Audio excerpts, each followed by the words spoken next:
Welcome back, everybody. Hopefully you checked out Episode 1 of Phantom Menace, and you're continuing on here with Episode 2, Attack of the Clones, released 2002. It's got a 65 and a 59 as far as the tomato meter on Rotten Tomatoes goes. So again, the score is not really that fantastic, hovering around the 60 range, but can't really blame them all that much, because this is one of the more problematic ones. And there's some good stuff again, and some bad stuff. We're going to break that down naturally and whatever, but I got a feeling we're going to be a little bit down on this one in a lot of the same sort of ways. So, keeping that in mind, Calen, what's your first thoughts of Attack of the Clones? First time you saw it, and how's it holding up? Well, like all the other ones, the first time I saw it, I was like, oh my God, this is amazing. It's Star Wars. It's a new one. This one quickly dropped off, however, in repeated viewings. This one is, I think, the one that least stands up to the test of time. And in my opinion, the weakest of the six released so far. And I'm pretty adamant about that. You know, compared to all the other ones, this one definitely is the weakest in my opinion. There's some really good spots. You know, we had the introduction of Jango Fett. We had Camino and the clones. A lot of filler, though. I felt this one more than any other one had just filler. So I'm going to leave it at that for now. What do you guys think? Angie, what do you think? There were some aspects I really enjoyed, like the explanation of the clones and the beginning of Boba Fett's story, you know, how he came to be. I enjoyed those. I enjoyed the new aliens that were introduced. But yeah, there was a lot of filler, and it is the weakest of the three. Shaun, you agree with the same opinion? A lot of filler, not really so great. To quote my favorite Simpsons character, worst movie ever. Worst movie or worst Star Wars movie ever? Come on. The worst movie ever. Oh, there was I nothing wouldn't go good that about far. this. There's nothing good about this. I'll tell you, like, there was one good thing about this, and that's Natalie Portman in that white top. Well, see, there's one of your little parallels, and it really becomes obvious in Episode 2, where Lucas has said before that there's like a rhythm to things, and he likes to make it like poetry, where he's kind of getting a little bit like a little too high up on his own horse about that. But in Episode 1, we had the bearded mentor Jedi gets killed. Same thing as in A New Hope with Obi-Wan. In Episode 2, for instance, we had a couple different things, like both times around in Episode 2 and in Episode 5, a Skywalker gets his hand cut off. The main female character is wearing white instead of like the buns on her head and like doing that kind of stuff like that. And she gets a more of like an action kind of a role than she did the first time around. And they both end on a downer. And they both end with two people and the two droids looking out like some kind of like, you know, what's happening kind of in the future sort of thing. Mm-hmm. First thing I want to bring up, though, about this whole thing is, what do you guys think about the idea of ending on a downer? Is that a good thing for Attack of the Clones, or is that something that is kind of unnecessary because Revenge of the Sith has to end on a downer? I don't think Revenge of the Sith necessarily did end on a downer. Everybody died. But we know what it was leading to. It wasn't, I don't know. Well, we'll get to that when we get to it. As far as ending on a downer, I don't think it necessarily, that in general, makes it good or bad. Like, for example, Empire Strikes Back ended on a downer. And I thought that worked really well. This one I thought worked well too. Obviously not as well as Empire. But I like that, you know, because we know this isn't the end of the story. So ending on a downer here, I don't think is necessarily a bad thing. It's one of those, it's building up the anticipation for the next one. You know, okay, they may be down, things may be bleak, but we know that there's another chapter here. So I think it was good in that respect. Anybody think that they should have had a little bit happier of an ending? No, I disliked but enjoyed at the same time the similarities of what we knew was happening. I understand why he did it, but it was a little annoying because of how obvious it was. So the 10-year gap problem, I think. You got somebody new coming in as Anakin, which let's just state the obvious. Hayden Christensen, not fantastic. Oh, creepy stalker Anakin. He is For the creepy win. immediately in Yeah. the movie. Not a fan. Immediately. Just kind of, sorry, milady. I'm just gonna watch you sleep. Yeah. Yeah. But I think that if we could have, to go back to what we said in episode 1, if he would have been a teenager then, we wouldn't have needed a 10-year gap. And maybe we could have had a better actor, too. Because the people that were too old for episode 1, they'd be around the right age for episode 2. And, you know, like Ryan Phillippe, for instance, was one of the people that they were interested in doing. He would have been much better. Hayden Christensen's one of the downsides. Yeah, I think they should have had a younger, different actor. Well, the thing is, he's, in my opinion, not very charismatic. Mm-mm. He should have still been. You know, Was I it don't know. this episode that he talked about sand? Yeah, I mean, yeah. as bad as an actor as he can be in there, he's not given much to work with. That sand dialogue is terrible. Oh, I don't like sand. It's coarse. It gets everywhere. It's everywhere. I do think it's funny, though, that people have gone back and they've been like, they've kind of added more weight to that and said, well, of course Obi-Wan would go to Tatooine. Darth Vader doesn't ever want to go back to Tatooine. It's got sand. Mhm. It's like, shit, all right, you're kind of making this make sense a little bit, you know? But the dialogue's terrible. Yeah. Like, the All whole the so-called scene- romantic lines and Oh, yeah, that's God, the worst. yeah. I mean, I truly, deeply love you, where they've, like, just kind of hung out a couple of times and stuff, and she says, I'm dying a little each day since you've been back to my life. So cliche, and And the talk about the first kiss. Oh, fuck off! it's haunting me in my dreams and all this. Give me a break. Just go hang yourself. It's pretty bad when the pear scene is better, where he cuts up the pear and gives it to her. Yep. I don't think the relationship should have been that strong then. It's Yeah, it pretty did seem. forced. Yeah, Yeah. it seemed like it was propelled They should have forward way too eased up fast. to But what they 10-year-old became. Anakin had game, right? Yeah. Are you an angel? Do you like sand? Well, at least he was likable. Jake Lloyd was likable. Yes. Hayden Christensen isn't likable at all, in my opinion. I don't know. I didn't like that little shit. Screw him. There actually, it's one scene though that I'll give them credit for, and it's not so much on the love story side of things. It's that part of the movie, but one cool moment that I really like that I don't think many people would ever even remember, let alone like bring up as a good point, is when Padme wakes up and she sees that Anakin is just meditating in the morning. I like that part. That was a cool little moment that showed like an extra little bit of that Jedi side. Like that they do this all the time. I like that. So kudos to Attack of the Clones for pulling out something very like reserved in this shitstorm of everything beating you over the head. Mhm. Yeah, I there's- agree. There's another line that I really like when they're doing the love story side of things. It's in one of the worst parts of the movie, and I'm just going to say it out here. It's one of my potential least favorite scenes when they're tumbling around in the grass. Oh God. Oh. Really Yeah. ridiculous. But they start talking about the idea that, like, diplomacy, whether it works or not. And Anakin says, you know, well, people should sit around a table and they should all agree on stuff. And if they don't agree, well, then they should be made to. And she's like, well, that sounds more like a dictatorship. And he's like, well, if it works.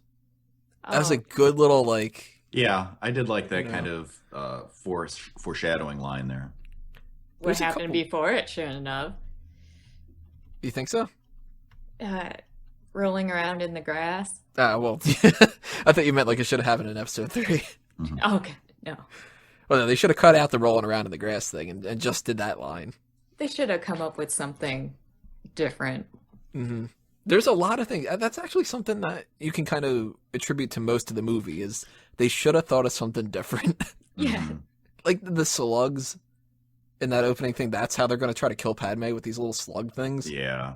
Oh, you mean the shit monsters? Yeah. The little Yeah. worms that go through the Why window. didn't they just shoot her with a laser, right? Yeah, like that bounty hunter. I can't think of her name. Zam something or other. Sam Wessel. She's got like this rifle. She could just shoot Padme. Yep. Or at least equip the robot with some fucking lasers. Right. I mean, she'd be dead then, instantly, and then we would never have had the build up to 3, and then Vader would never have happened, and then, yeah. everything would have been tied up in a nice little package.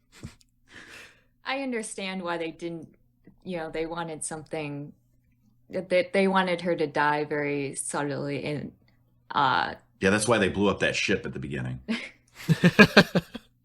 Poor Dorme. Or is it Dorme? Is that the one that dies? I forget which one. No, if it happened in her bedroom, they didn't want it to be obvious how she died. And they wanted it to be quiet. They just wanted creepy Anakin to go into her bedroom. Yeah, he senses the worms there, so he comes in, swinging a lightsaber and chops them in half. And come on. I bet he was swinging something else when he was. Oh, he's like, I sense it. She's taking her top off.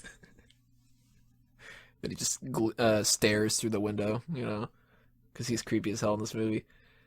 The amount of creepy stares, dude. You can have a drinking game with that. Mm-hmm. Either a creepy stare or a creepy line. Like there's the line. He doesn't ever blink when he's looking at Padme either. It's weird. It's like, blink, dude. It's all right to blink. She may be fit. Well, see, he's part Ewok. He doesn't blink until they go back and change it. I do like, though, the weird scene with the slug stuff, but it leads to a cool chase scene. And Anakin's got a cool little bit in that where he's acting a little careless and showing off that he's like kind of a jerk. And well, he has to. He was a great pilot. Mm-hmm. Yeah, he jumps off the side of it, and yeah, Obi-Wan's just kind of like, shit, dude, stop doing this. I don't like flying. Bad part about it, though, when they get shocked and he's sitting there going and all that, like, unnecessary. It's not funny. Didn't like that. But that leads to a great line, at the very least, in the little nightclub that they've got. Why do I get the feeling you'll be the death of me? Yeah, I'm not a fan of that line, as I was saying in the previous episode we were doing here. I mean, I get it, obviously, but I just thought it was one of those it was like almost fourth wall breaking to me. It's like they're going to the audience, like, hey, get it, guys, because he kills him, get it. I'll fully admit, I loved that when I first saw it. I thought that was fantastic. I do like the death sticks line, though. That's great. You want to go home and rethink your life. Yeah, I like that. Cool little parts in that. They got a bunch of cameos that people might not be aware of. Ahmed Best, who was Jar Jar, is in that. So is Anthony Daniels, who's C-3PO. George Lucas's daughter again shows up. She's the one that does the creepy stare to Anakin, which is like, kind of payback, I guess, for all of his creepy stares. But that's a cool thing. We got Jango Fett is in this movie. We mentioned before. That's an interesting idea, I think. The clone army being based off of him as a source material. I like that. Yeah, I like the introduction to Jango Fett. Learning a little bit more background about Boba Fett there, and that's one of my favorite parts of the movie is where Obi-Wan travels to Camino. He takes the one Camino dart and he finds out where that is and goes and travel and meets with the cloners. And just the first introduction, when he meets Jango, and he's like, "Oh, you ever make it as far as And he's like, "Yeah, occasionally." He's like, "Recently?" And so kind of the play between them, I really like that. And they each knew each other was onto him. But then when he finally comes out on the bay and he has his helmet on and he's loading onto Slave One, and I just loved the whole Camino scene. I thought that part was great. That fight is awesome, and it shows that Kenobi's a badass. Because he loses the lightsaber and he still ends up basically winning that fight. Yep. One of my favorite things about the movie is the way the visual of the world and the cloner aliens and how they're kind of like grays. Yeah. The sort of I long. loved how they looked, and as soon as I found one of their toys, I bought it. Oh yeah, I like those. Those are great. It explains why they're all a bad shot, right? Yeah, because I mean, they kind of they're like watered down versions of a bounty hunter instead of somebody who's actually like good. But he misses a lot of shots in this too. I mean, he misses that one shot where Obi-Wan kicks him. And it's just like, really, dude, you missed that shot? Mm-hmm. And then he forgets that his jetpack doesn't work at the end, where Mace Windu is able to just chop his head off. And then the chase afterwards, when with Slave One dropping those seismic charges. What they're charges. called. Yeah, exactly. And just especially seeing that part in the theater is great with the huge sound, because it's like dead silence and whoa. That is so awesome. Oh, that was so powerful. I loved it. Did you guys know that apparently in that asteroid field, at one point, one of them is a potato? I heard that. Well, I thought that was in one of the original trilogy films. Was it in this that one was also? you're thinking of the Millennium Falcon was an asteroid. Yeah. There was a potato in here also? I think there is. Okay. They might have just made that like a regular thing. Yeah, maybe. Yeah. I just like the idea that there's potatoes hanging out in space, like some giant potato. Yeah, Heading I to that forgot Irish about planet. that. But I remember hearing that there was a potato. So here's a question for you guys: why is Jar Jar in the Senate? Yeah. Well, because he basically took over for Padme, right? Yeah, but like, why would anybody ever trust him? They wanted to save the character. Because he was just so damn heroic in episode 1 that, but at least his role was significantly diminished here. They needed a patsy. They needed somebody to make stupid decisions in the Senate. So, oh, sure, we'll, vote emergency powers. And, we all know where that led to. So somebody needed to make a poor decision, and why not make it Jar Jar? Because I don't think Jar is the Sith Lord. I mean, I don't buy into that. That would have been great. I don't think it was necessary to have him in there, but it's again one of those things where they have to tie everything together and unnecessary. He grew up. He should have just died. He should have been one of the casualties from the past 10 years. They would have been like, oh, poor Jar Jar. He should have been on that spaceship which blew up in the first opening scene. Yeah, he should have been the handmaiden. It's bugging me that I can't remember if that's Dorme or not. Rose Byrne is the actress later on. She's not the one that dies, but one of them's Dorme. Either the one that dies or maybe it's her. I don't know. Thoughts on the nightmares and the whole slaughtering the Sand People, his mom's death, that kind of thing. Is it good motivation for Anakin turning to the dark side? I mean, I think it obviously shows that he's afraid of loss and that his fear is what's driving him more than anything. So I think that was a good part to add to it. I liked when he, went back and, later on and, slaughtered all the Sand People. And I thought that was cool. I like how he kills the women and the children, too, because he's just so out of it. Mm-hmm. You're like, damn, dude. Really? They're jerks, but come on. So yeah, awesome. I enjoyed it. It showed how, he can turn his mind off and how the fear took over. Yeah, he's very anger. emotionally driven. Yeah. His emotions just flooded out. The crying was a bit much. Really? Damn fucking A, the crying was a bit much. My God. I killed him! I killed them all! Well, I didn't think the women! The children! The animals! It shows that fuck me, dude.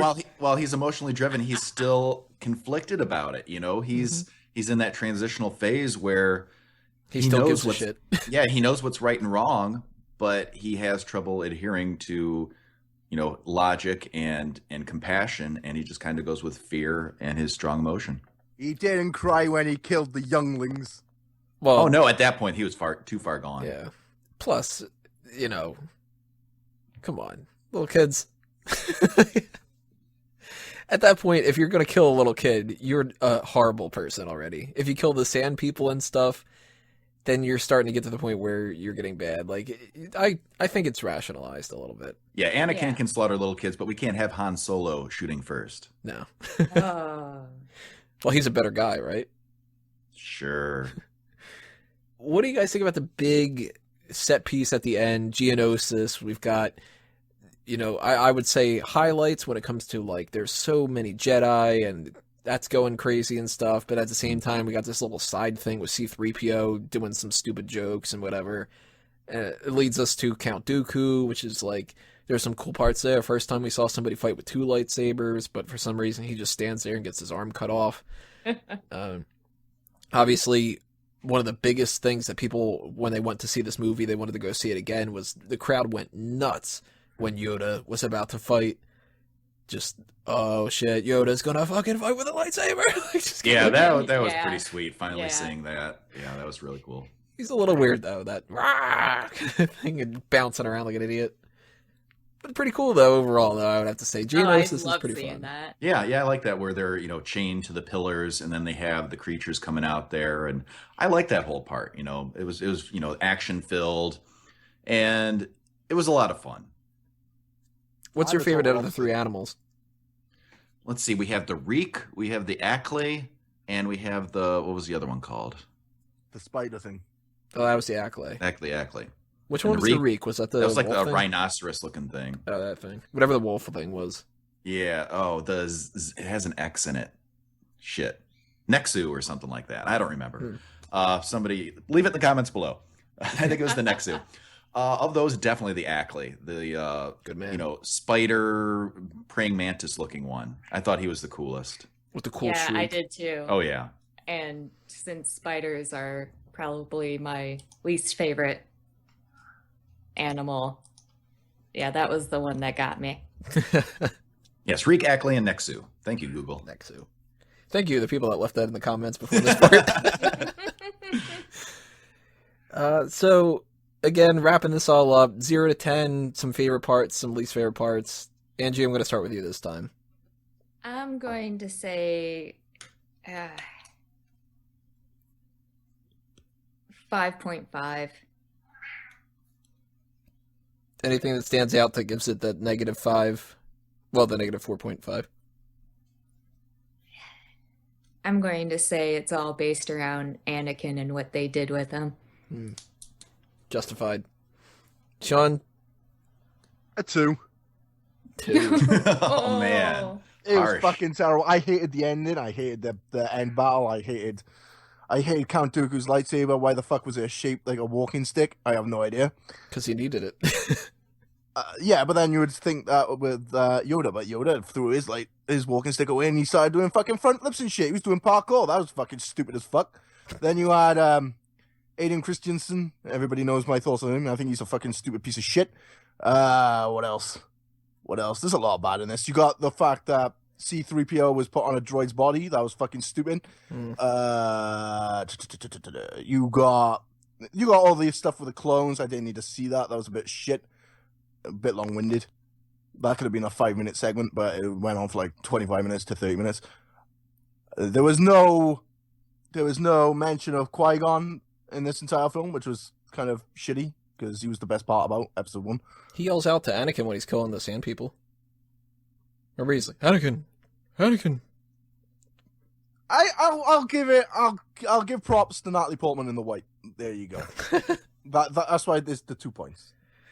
Calen, are you getting a higher score than that, or are you sticking around that kind of 2 range? No, I give it higher than a 2 here. There was plenty of parts that I did like I was saying, the whole part on Geonosis with, the big attack where they're chained up and then the animals coming to get them. And then it just turns into an all out brawl when the clones show up and everything. As far as overall, I'd probably have to give it, I'm going to say about 5.5 or 6, somewhere in the kind of that middle of the road range compared to all movies in general. It's not that bad, Shaun. I've seen way worse movies. But, definitely, in my opinion, the weakest of all the Star Wars movies released so far.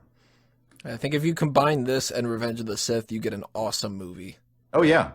On its own, I gotta stick around that 5-something range, too. And one of the main reasons why is my least favorite stuff about this movie, the stupid, cheesy jokes again. The C-3PO stuff, Dex's diner.